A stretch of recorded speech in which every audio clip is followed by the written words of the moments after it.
هغه علاقې یو سردارو غالبا بنو کنانه قبیله و د هغه نوم سراقه ابن مالک و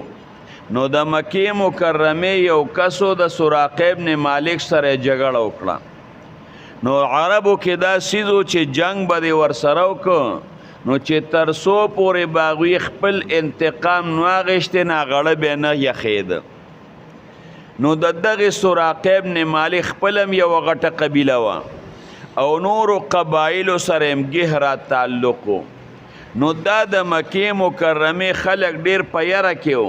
چې هسې نه سراقه ابن مالک ځان سره خلک رانولي او په دې مکه مکرمه باندې چته حمله ونه کې دغه یره یې پړه کې پرته وه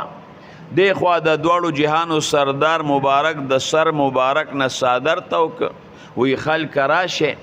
بس خلک ویریدل چیرې معلومیږي چې سراقه ابن مالک په مکه مکرمه باندې جوړ حمله کړې ده او د دواړو جهانو سردار مبارک له د پیغمبر